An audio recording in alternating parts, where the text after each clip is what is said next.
truth. That's what healing is about, truth. And so during my going through my own healing journey, I had to learn that it's not about doing it like someone else. It's not a certain type of look. It's not a certain type of place. It's not a certain type of peace. It's all about truth. I had to learn what is my truth. And a lot of times in healing, you go down the journey and you're trying to fix your whole life at once. You can't. It's impossible. How do you know what needs to be fixed? See, we were born into survival mode, and that's how we were raised. We were raised in survival mode. And in survival mode, we lead with negativity first. We lead with wrong first. We lead with, oh no, be careful with that. Never wear your heart on your sleeve. If you're vulnerable, they'll mistreat you. We lead with the wrong first. And what I had to learn is what is the truth? So, how do you know what needs to be healed? If you've been in survival mode all your life, how do you know what needs to be healed? A lot of people think that a triggered relationship breakup, that that's healing when you go and you forget about them and you become better and you're not thinking about them anymore. Nope, it's much deeper than that. Because a lot of us, we would get into the gym and we would work out, get that revenge body, but then we're still up here. We haven't healed this. See, we have to learn how to rewire the brain. So that's why I said truth. You have to go back to your childhood when you had that imagination and you seen yourself doing this and you seen yourself. That's your truth. You have to get back to her. And how do you get back to her? By understanding that what are my triggers, right? You have to unwire all those triggers. And you don't know what need to be healed until you're triggered. And so it's learning self.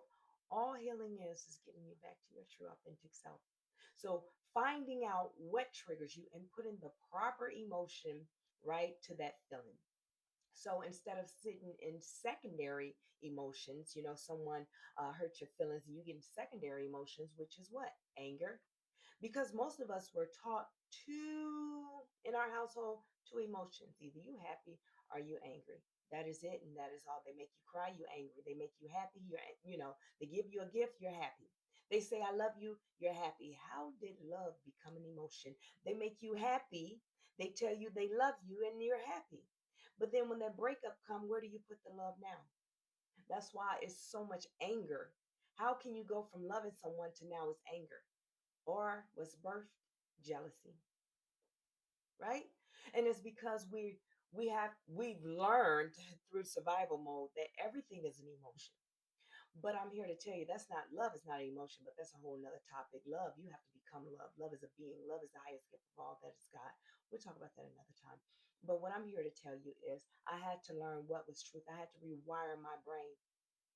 Now, instead of me getting angry because someone make me mad or hurt my feelings, no, I put the proper emotion to it. I'm going to cry. That's what we do because I need to purge it out. In order for God to come in and fix it, I have to purge it out. And once I purge it out, then God can come in and bring me that peace, that comforter. So it's just learning. Healing is all about getting you back to your true authentic self, learning how to rewire your brain, learning how to challenge that negative self-talk. So negative self-talk is of survival mode. So when negative self-talk shows up, and it's like, a job comes, man, you're not going to be able to do that job. You want this job. You're not going to be, it's going to be too much responsibility. But then what if you do this? But what if I succeed? See, now you're teaching your brain to operate at something else. Now you're teaching your brain to say, instead of just saying negative, negative, it's going to say, yeah, we're going to run through all this, but there's a possibility you can succeed. That's what healing is, taking all that negative self talk, that junk, taking it out, getting it out of there, and standing in your truth. Your truth is not going to be her truth or his truth. When people heal, they start competing with the next person. And it's not on purpose.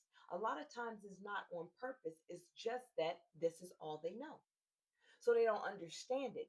So what you have to find is what is your truth. You can't compare you to anybody. No one can compare to you. God created you. When he put you on the assembly line, he created you to be who he made you to be. So it doesn't matter what you got going on, you're going to be successful in it as long as you put the work in. You put the work in. Don't worry about what someone else will say. Put the work in.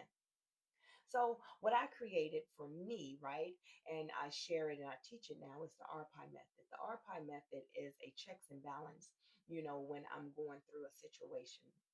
And it's to A is for acknowledge, R is for release, P is for practice, I is for inner explore, and E is for empower.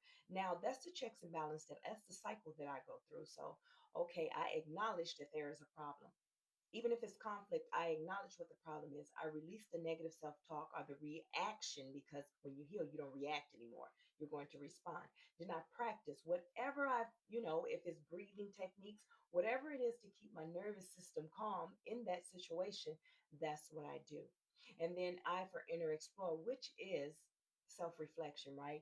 Is what part did I plan this? Now, this is hard for a lot of people because they're like, wait a minute, they made me mad. I got in trouble. I put my hands. I did that. I did that because you did this. I had to learn to not do that because people are going to be people. You got to remember the enemy is always going to do his job. The enemy is always going to show up right on time. It doesn't matter if you rebuke him today, he's going to come back through the back door. And what he wants you to do is keep rebuking, keep rebuking. It doesn't matter what you do. Even if you're rebuking him all day, he still got your attention on him. What I learned is no, let me focus on me. How did this happen? How did I end up in this situation? Or how did I get here? I understand they did this, but I'm in control of me. These are my thoughts. This is where my thoughts live. This is where I live every day. My thoughts live here every day. How did I allow someone else to come in and rearrange my thoughts or cause me to react? Those are the type things that you have to ask. And then E for empower. I empower myself. I congratulate myself. I tell myself, you can do this. You got this. I'm proud of you. That's why I created the archives, the checks and balances. So healing for me is just finding your truth. Everyone has their different way of looking at healing, but at the end of it all, it's just getting you back to your true authentic self. So that's what I would teach the younger me. I would teach the younger me, hey, calm down. Stand by your truth. And in understanding, now I understand that why they say the answers are within.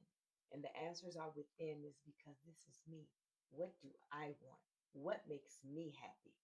Make the decision based off what I want. So I just wanted to leave that. So I'm starting the whole Lead Her Movement Network where I'm going to be teaching, hosting live events where women come together and we coming together as unity, and we're learning about sisterhood, the true origin of sisterhood, because I look at it, we are all sisters. We come from the same father. So it is time for us to stand up and take back. We need each other.